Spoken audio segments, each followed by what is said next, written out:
It's not about what they say, it's about what they do. It's about what they don't say. It's about how they behave when they think no one's watching and they're not trying to impress anyone. So you're not just hearing from them, you're with them.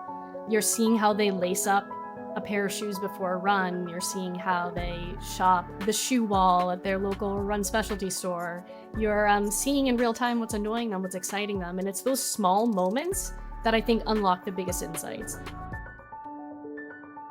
Hello, fellow insight seekers. Welcome to the Curiosity Current, a podcast that's all about navigating the exciting world of market research. I'm Stephanie Vance. And I'm Matt Mahan. Join us as we explore the ever-shifting landscape of consumer behavior and what it means for brands like yours. Each episode will get swept up in the trends and challenges facing researchers today, riding the current of curiosity towards new discoveries and deeper understanding. Along the way, we'll tap into the brains of industry leaders, decode real-world data, and explore the tech that's shaping the future of research. So whether you're a seasoned pro or just getting your feet wet, we're excited to have you on board. So with that, let's jump right in. Today on the Curiosity Current, we're joined by Lindsey Goodman, a consumer insights leader with over 15 years of experience at top global brands like Nike and Wolverine worldwide.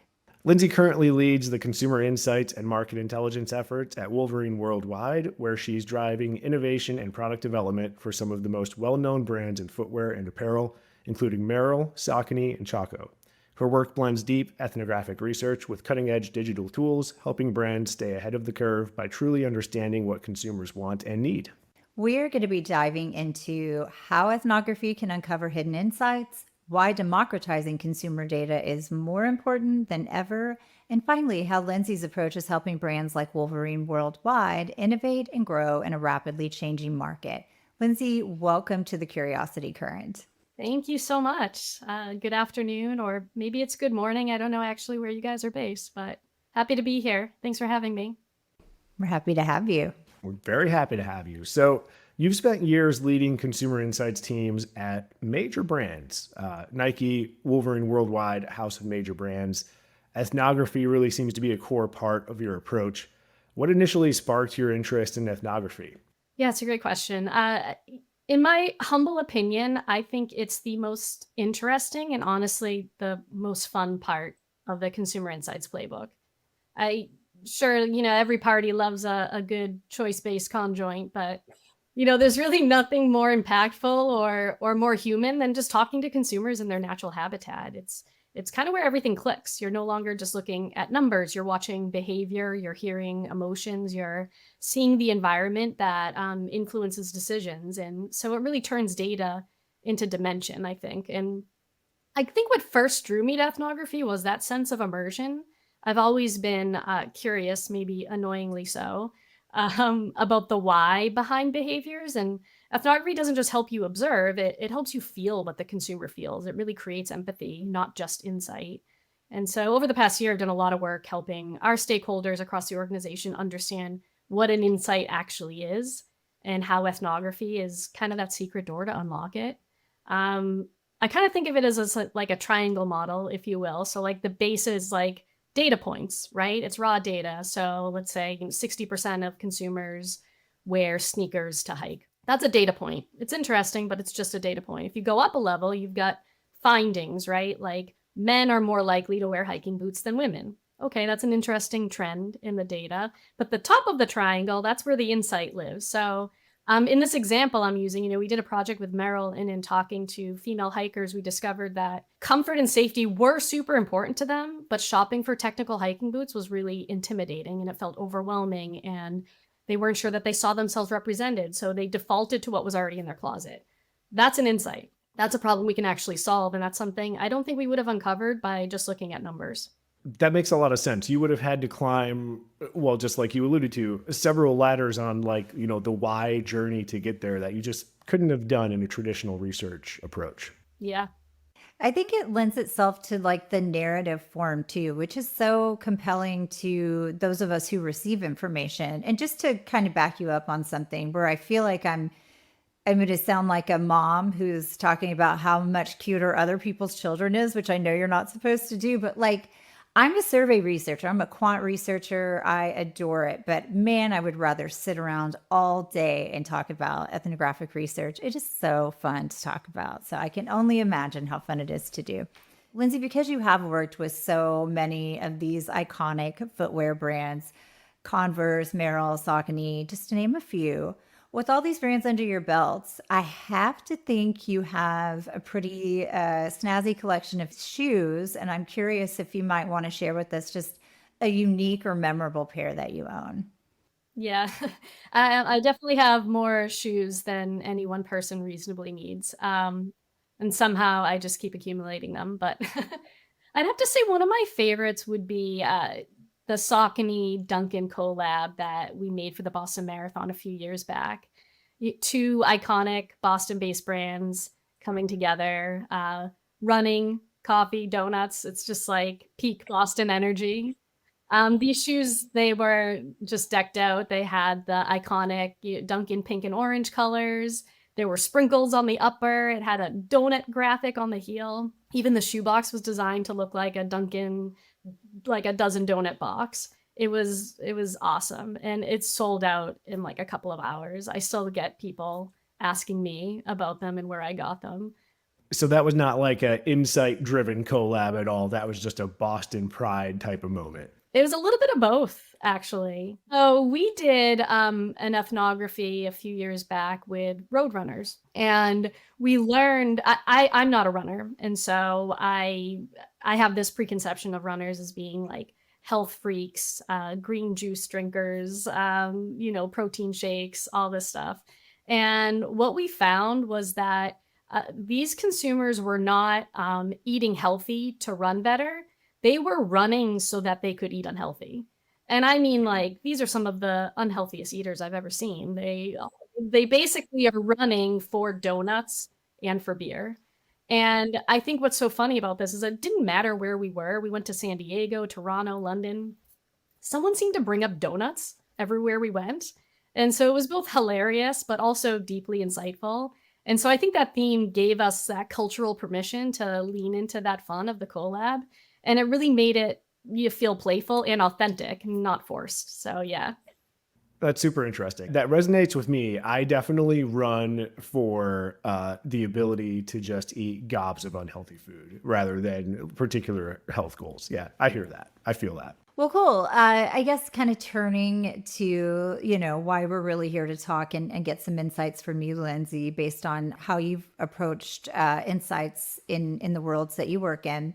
Before we get into specifics, I want to start with the basics. And in particular, I want to talk about this statement that you talk about, which is democratizing insights through ethnography. I want to know, what does that mean to you and why is it so important? I'd say in its simplest form, democratizing insights means making research and data something everyone can use, not just researchers or executives or strategists. It's really about removing that gatekeeping and helping everyone in the organization, whether you're in product or marketing or finance or sales, everyone can connect with the consumer.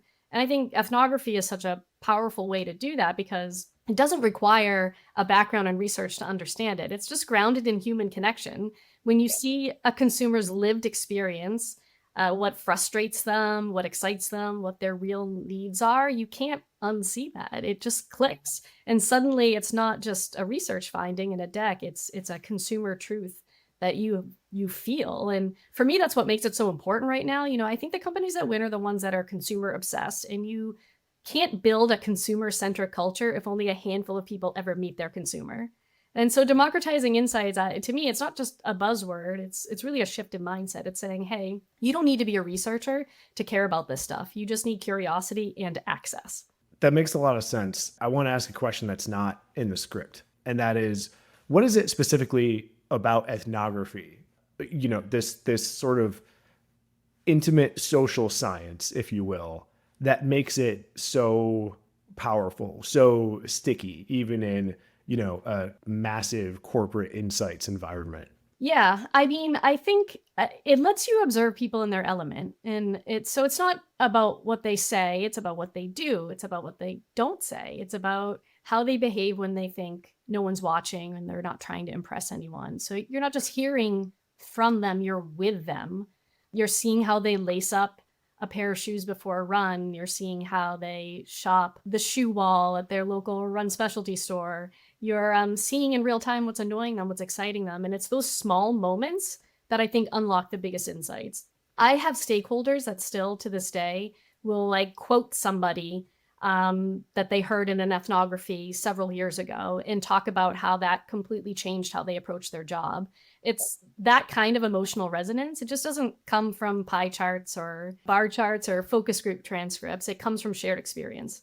That makes a lot of sense. We're going to be talking about ethnography a lot today, but I do want to just back up for a second and give you a little bit of space to talk about where ethnography sits in your larger toolkit. Because I know at Wolverine Worldwide, you had shared, you have an interesting framework for exploring insights in a more comprehensive way. So if you could just talk to us a little bit about that and where ethnography plays its particular role. Yeah, sure. I'm glad you asked this question because as much as I love ethnography, it's really only one piece of the puzzle. And so at Wolverine Worldwide, we use a framework we call Hindsight, Insight, Foresight.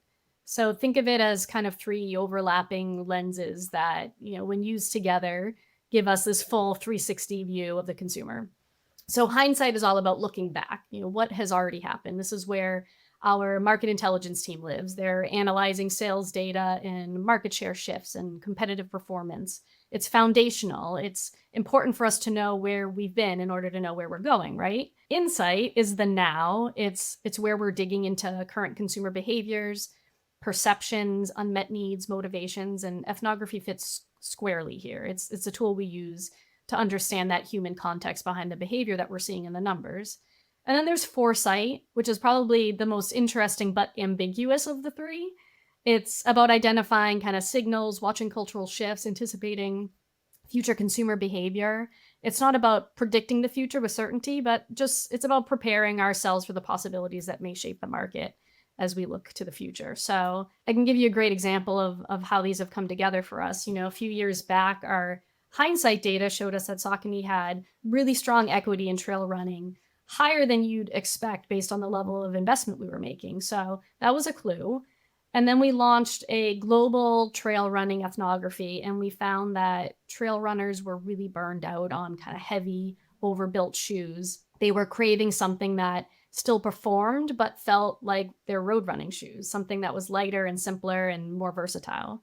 And then in foresight, we were starting to see these emerging signals around life becoming more fluid and work and play and travel all blending together, and this desire for personalization and kind of multifunctionality in the products that they were buying. And so when you overlap those three, you get this really clear consumer opportunity. And from that, we ended up building not one, but two product franchises. One of them was brand new. One of them was a reimagined version of an existing one. And those franchises have gone on to become some of our best performing lines in the trail category.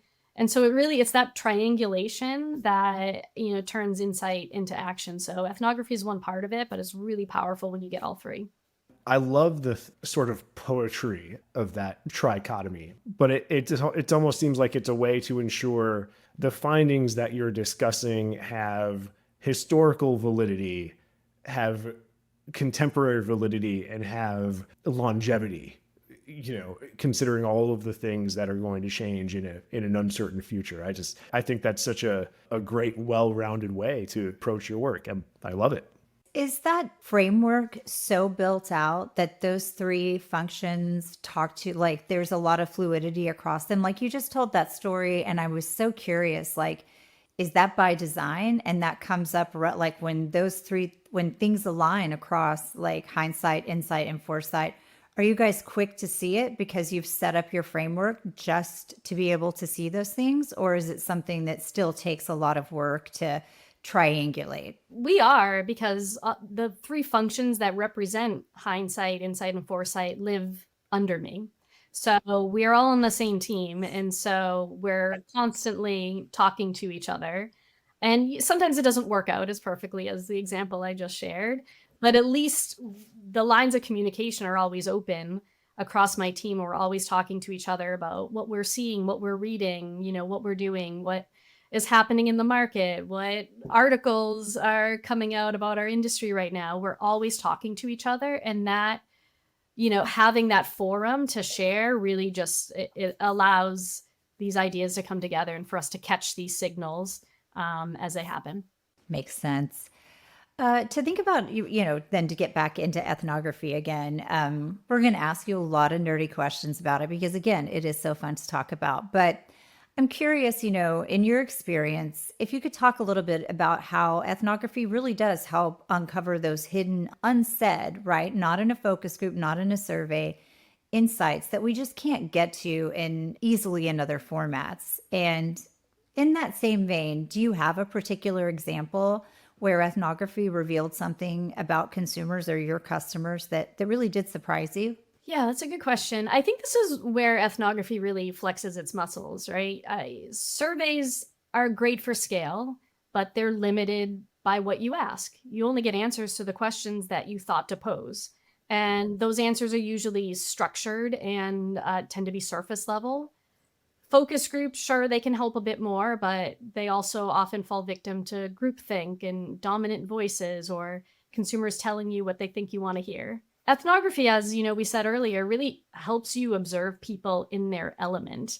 And so all that, the ego is gone, the structure is gone. It's just very human and it's about the connection. I mentioned this earlier, but we did that trail running study, and I'll never forget, we were in Chamonix, France, which we don't always go to glamorous places like that, but Chamonix is like a mecca for trail runners. And I remember one of the runners said something that was like so moving that it shifted how one of our designers, thought about footwear in their work for years.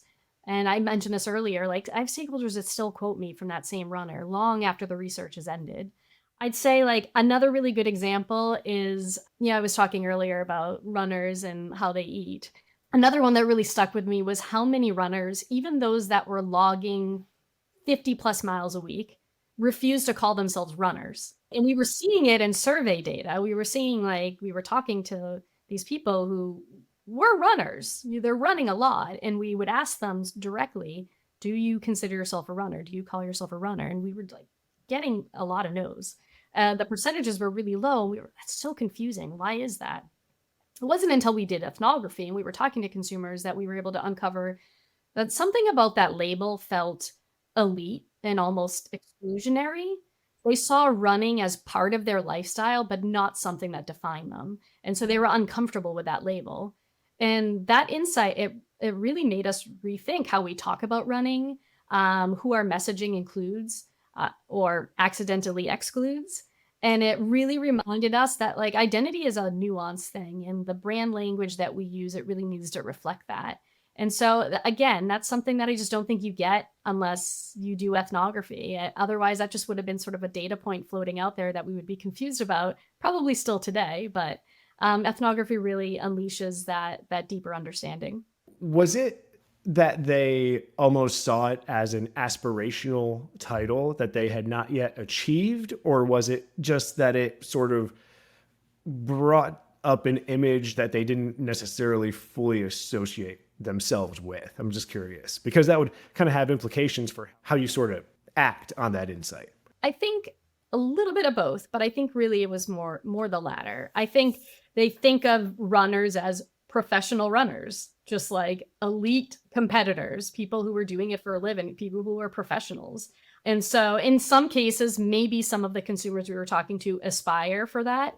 But for the most part, our target consumer for that brand, they're just people and they run. Their parents, their students, their work in the corporate world, they're just people. And running is one thing that they do. It's a very important thing. It's a very meaningful thing to them, but it's just one part of who they are, and they don't want to be identified as sort of one-dimensional. No, that's great. And this ethnographic approach enabled you to really suss out all of that nuance in a way that really drove true understanding. That's very cool.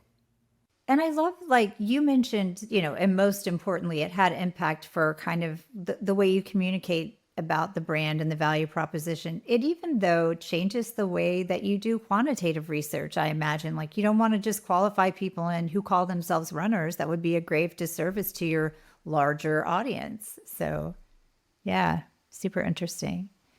So you have this emphasis on deep ethnographic understanding, and you alluded to it at the beginning of the talk. It's a different vibe. It's a different approach than, say, your typical choice-based conjoint segmentation, you name it. Do you find you have challenges sharing those results out?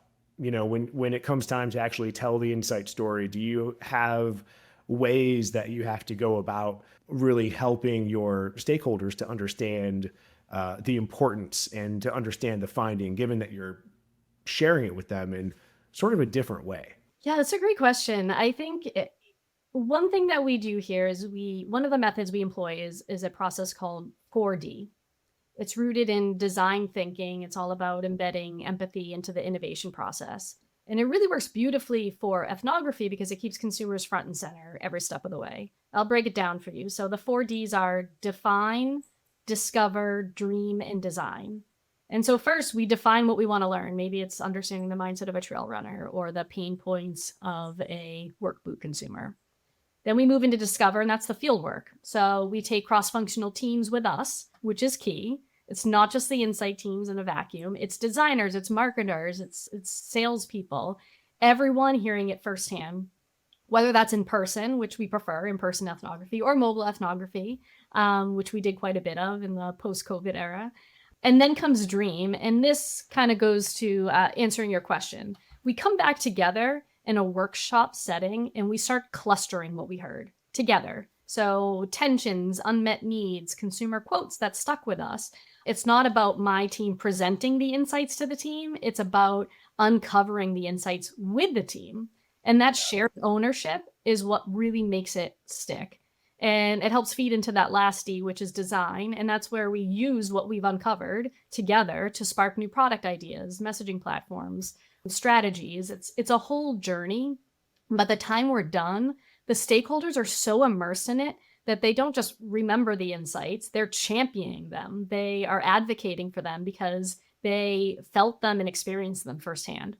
They were there for the journey. I think that's such a great approach. Having had a bit of exposure to design thinking methods, that really resonates. I mean, having cross-collaborative group with you from the start, it also helps you as the researcher, right? I mean, it helps you kind of frame questions in a way that, are going to be easier for maybe people who weren't lucky enough to be part of the project digest. You can incorporate all those multiple viewpoints. I think that's just such a terrific advantage that, a design thinking empowered ethnographic approach that rolls off the tongue really can provide a lot of advantage. Well, I mean, honestly, it sounds like a lot of upside. I'm curious if you could talk about any of the challenges with either implementing this sort of approach and bringing in stakeholders in this way, or just any other challenges that might arise in this sort of, slightly different process of really bringing people along. Yeah, I mean, I think the most common challenge is probably time. Everyone's calendar is jammed, and convincing someone, especially a senior leader, to spend a couple of days traveling or even just dedicating a full day to a workshop can be a really hard sell. And even in today's budget conscious environment, even getting our own research team out in field can be a challenge, let alone, finding the budget to get our cross-functional partners to come along. But here's the thing, I think, once people experience it, they're sold. We've had stakeholders who were pretty skeptical, detractors even of research as a whole, come along on one fieldwork trip or participate in one workshop and walk away completely changed, buzzing with ideas, quoting things they heard, rethinking how they approach their role.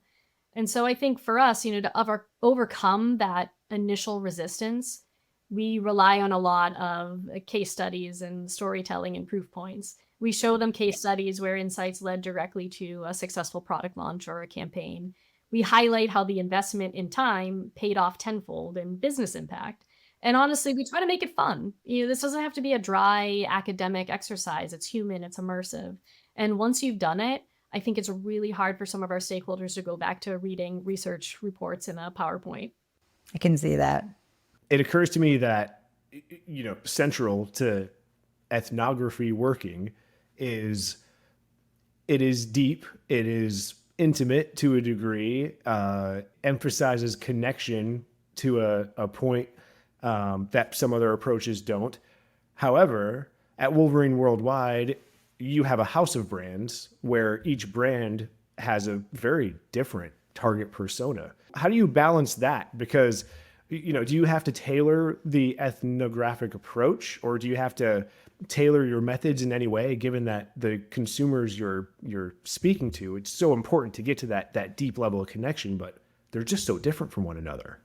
Yeah, it's definitely a mix of both, right? We have foundational, toolkits, methodologies and frameworks that we think work across the portfolio. But I wouldn't say we're running a one size fits all playbook. I think to your point, each brand has its own identity, its own consumer target, its own set of business priorities. And so we have to adapt accordingly. And I think, for example, the way we connect with a blue collar work boot consumer is going to look different from how we engage with a Gen Z lifestyle consumer. That work boot consumer, they're probably not posting, outfit of the day pics on Instagram. And we're probably not going to get them to download an ethnography app on their phone. So in those cases, we'll go to them. We'll go to job sites. We'll interview them face to face. We'll make it informal and low tech. And frankly, those conversations are still gold. They're real. They're unfiltered. They're deeply practical. And so they're great.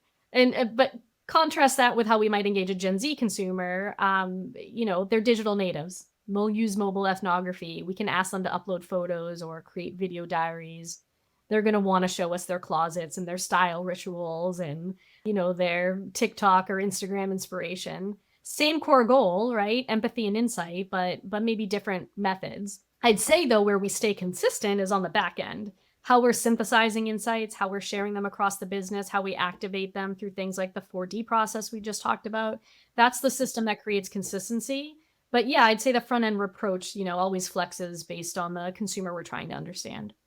So I'm going to take us back in time a little bit from Wolverine Worldwide and ask you a question going back to your Converse days. I'm curious, how did the consumer insights team there use ethnography? And again, is there any kind of specific instance that you could talk through where this kind of qualitative research, specifically ethnography, directly influenced a major shift in a product or a brand strategy?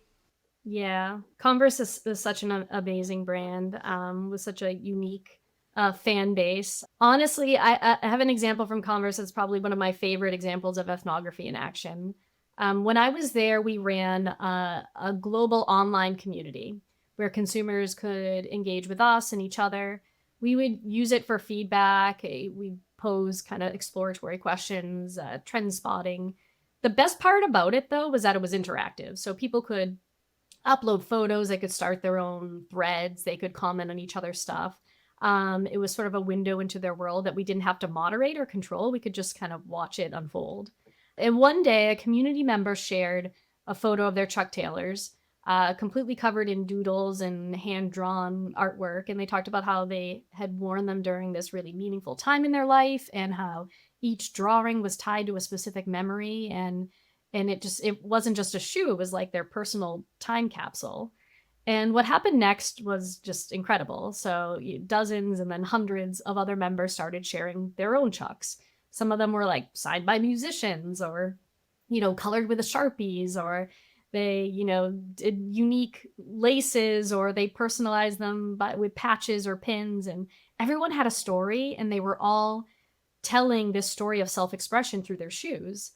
Now, we already knew that customization was a big part of the Chuck Taylor legacy, but this felt a little bit different. It was emotional. It was storytelling, and we didn't ask for it. It just happened organically. And that insight helped spark the Made by You campaign, which, if you're not familiar with it, definitely, it's a few years old now, but definitely go back and look at it because it was like an award-winning campaign that was just amazing. And we went around the world and we photographed people's Chuck Taylors, everyday people, also celebrities, musicians, artists, and we featured them. They were just beautiful portraits of their shoe with their signature beneath it and a simple tagline, made by insert name. And these were beautiful portraits. We put them up in subways and billboards and even art galleries. And it honored the consumer as a co-creator, and it really showed how ethnography, especially when it's observational and kind of open-ended in this way, can lead to brand storytelling that feels so authentic and not manufactured. Absolutely. Wow, that's super cool. I wanted to go back just briefly to something you mentioned, which was finding ways to continue to do ethnographic research through the COVID-19 pandemic, which just completely turned the qualitative research world on its head. I can't imagine the trials and tribulations you had to endure to make that work. I was just curious if you could talk us through that experience a little bit. Yeah, this is where we really started to lean into mobile ethnography, and we started something called the COVID-19 Consumer Tracker during that time, and it was really a game changer, especially during such a chaotic and uncertain time. We couldn't travel, couldn't sit down with consumers in person, and so mobile ethnography became a lifeline for my team. We had people sharing video diaries and uploading photos and, recording themselves. And it was a way to bring us right into their homes and still see their routines and understand their emotional states. And it gave us that real time window into how people were coping and adapting and really like reprioritizing their lives. But, the trick isn't just collecting the insights, it's kind of keeping the momentum going. And that part for us kind of came down to two things: relevance and rhythm, I'd say. So if the tracker was just saying consumers are still anxious week after week, it starts to lose impact. And so we were layering in special topics like how people were redefining their wellness, how their shopping behaviors were changing around home and comfort, just kind of small lifestyle shifts and things like that. And through that, we were able to catch kind of early signals of things like the slipper boom and the spike in trail interest. And we're able to kind of pivot quickly in some cases because we were paying attention, not just to that headline emotion, but to those kind of undercurrents and the little behavioral changes that are happening around it. And then kind of the rhythm part is just keeping the cadence tight. We didn't let insights pile up in a report that was just gathering dust in a graveyard somewhere. We shared things as they emerged, whether it was just sort of like a quick email or a highlight reel or a quote. The more you make it feel alive, the more likely it is that people will act on it. Yeah, I know. Stephanie and I could probably both talk about that, having run our own COVID tracker at AYTM through the pandemic. You're so right about the importance of making it feel alive and keeping it alive. And I think that's a great insight. When you're, especially if you're tracking something that is not particularly fun, it's such a great opportunity to find other ways to spice in, relevant topics, week by week, month by month, by whatever it is. And like you said, that also enables you to make it more of this like longitudinal experiment that allows you to dig into a lot more beyond just the, how are you feeling about everything. I think it's brilliant. For sure. I loved that advice was really advice across all modes of research that were being done at that time, because you're right. It like telling everybody every week, people are still really anxious. It stops losing its insight status, right? It's just become status quo. So I loved that. Well, cool. Thanks so much for kind of sharing all this with you. I think we have a couple closers that we really like to ask a lot of our guests. And I'll start if that's okay. Piece of advice for someone who's, got some years of your career under your belt, certainly have worked in different frameworks and have a lot of a context for the value that you bring as a researcher. What is one piece of advice that you would give somebody who's just starting out in consumer insights?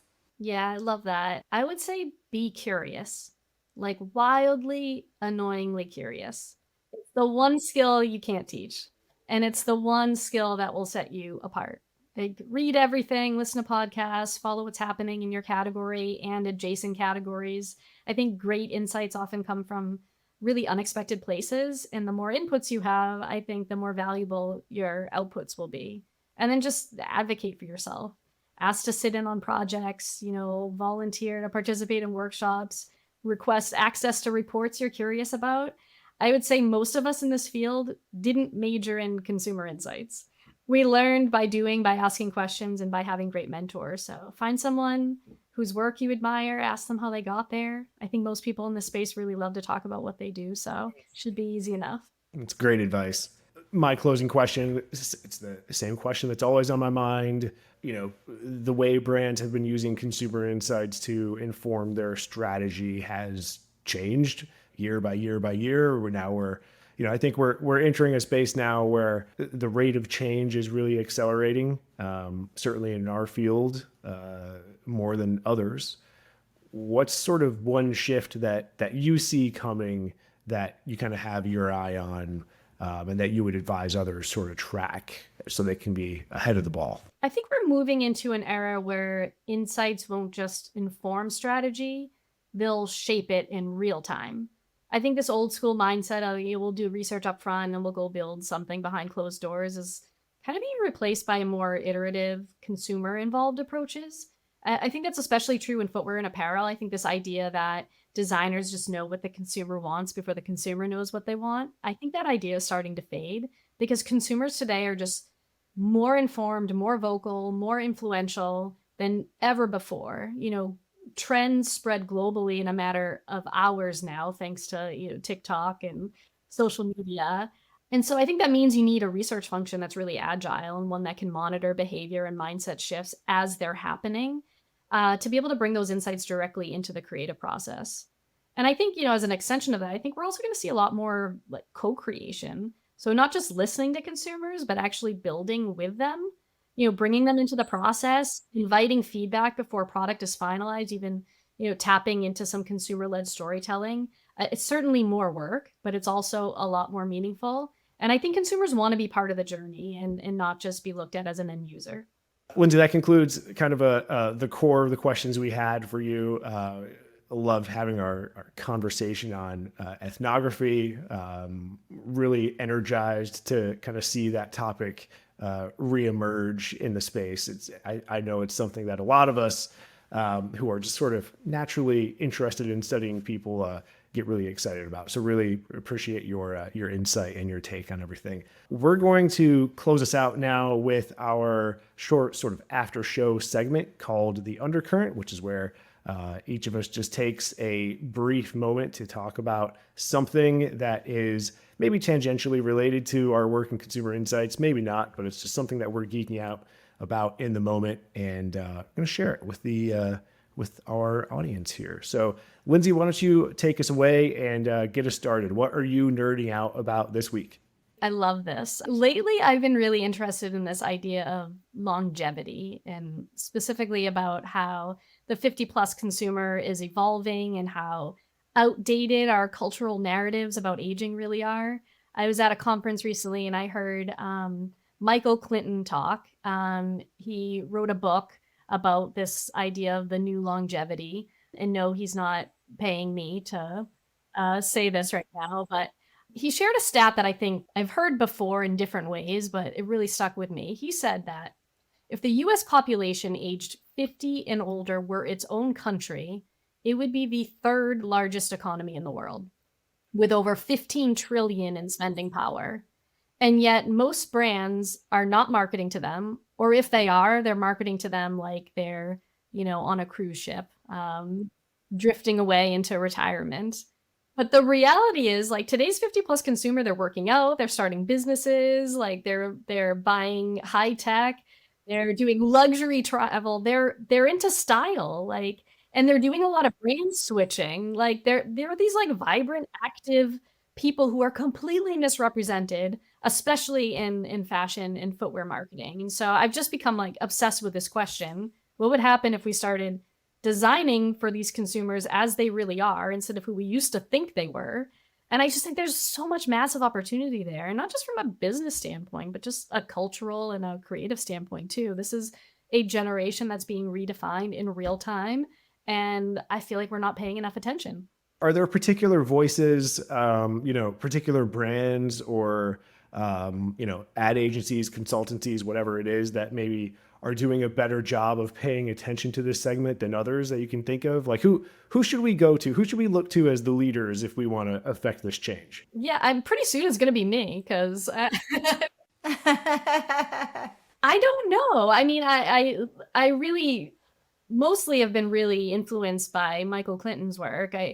Again, is not paying me for this. He's just my source of interest here. But he has a whole website, and it's one part of it is consumer facing. It's for this 50 plus community to talk to each other. And the other side is sort of business facing. And so I know he's doing a lot of work with companies to help them understand how to better market to this audience. But I don't know. And I think that's kind of my point, is that I don't think anyone's really talking about this. And it these are people that have loads and loads of disposable income, and they do care about style, and they are active, and they are all the things we want them to be. And we're sitting on a gold mine, I think. All of us are. We can be the change. We could start it right now. Let's do it. No, that's great. Somewhat related to our conversation today, on ethnography and, passion for studying individuals, for learning about people driving our career choices. I just wanted to mention, for my little segment here, that I had the pleasure of attending IIEX North America in DC just past week, dating the episode, but that's okay. It was really interesting for me to see the topics, not necessarily the topics of sessions that various researchers, brands, and agencies bring to the show, but the undertones of those sessions, the sort of like driving current, no pun intended, behind what's making people talk about the things that they're talking about. And obviously, data integrity is a big topic in our field right now. That was one topic, but alongside that, a lot of talk really getting back to this idea of empathy. And I found that interesting because we've been having a lot of conversations on the show with insights leaders who, through one way or another, our conversation will almost eventually always turn to empathy as a driving force in their career aspirations, their passion for insights. And it's been interesting to kind of observe this like cyclical nature in the insights industry, where, a few years ago we were talking about empathy a lot. It almost sort of reached this phase, I would say, where it'd be easy to kind of write it off as a buzzword. Like, it was sort of in all of the corporate briefings, a lot of people were talking about it, like, hey, we're going to do this empathy thing, and we're going to be empathetic. And then I don't know, I kind of feel like it went by the wayside to some degree for a few years, as we kind of collectively as an industry kind of moved on to the next, shiny thing. And now we're in this space where everything is tech, everything is AI, everything is change, social upheaval, yada, yada, yada. And I think because of that, we're starting to see this reemergence of a growth and interest in empathy again. Like, maybe there was something to that. Kind of like, as an industry, we're thinking this passion, this true human impulse to feel and understand others in a really meaningful way might actually be something core to who we are as professionals. And I just think it's cool to see that. Like I said, I think it's interesting to see the cyclical nature of things. And also, we're all consumer insights nerds and we love studying people. So I love to see that particular topic sort of getting a second, third moment in the spotlight. Yeah, I love that. Well, just to round us out here with I can't even call this tangentially related, but I'm going to develop a reputation for doing this, going way off topic. My undercurrent sort of thing I'm nerding out about this week is a book I'm reading called Everything is Tuberculosis by John Green. It is a nonfiction book. It's about the history and persistence of tuberculosis. I think, the book essentially is just positing that people think of TB as this disease of the past, but in reality, it's not. I think 10 million people will be diagnosed with tuberculosis this year. And we know the direct cause is, of course, a bacteria. But Green's argument in the book is that the real cause of TB in the 21st century is humans. I'll say consumers, so it'll be relevant. It's consumers. Just kidding. But my point is, we know how to kill this bacteria. It's that human choice, human built systems, though, are the root cause. So it's just this book that dives into the social determinants of health, things like poverty, lack of education, and systems that are discriminatory, often by design. But it's told in a narrative format through one young man's experience in Sierra Leone. So it's a really powerful, and I think, Matt, back to your point about empathy, when it's told that way, it really has the ability to draw you in, right? Because it is a story about one person kind of navigating this reality. It's a sobering read, but it's definitely a worthwhile one. So Nice. all right. Well, yeah. Lindsey, thanks again so much for joining us today. I have to say, this is definitely one of our more, besides the end there, fun episodes to record. So many fun examples from your work. So we really appreciated getting to know about you and your work. Yeah, thank you for having me. This was fun. Awesome. Thank you. The Curiosity Current is brought to you by AYTM. To find out how AYTM helps brands connect with consumers and bring insights to life, visit AYTM.com. And to make sure you never miss an episode, subscribe to the Curiosity Current in Apple, Spotify, or wherever you get your podcasts. Thanks for joining us, and we'll see you next time.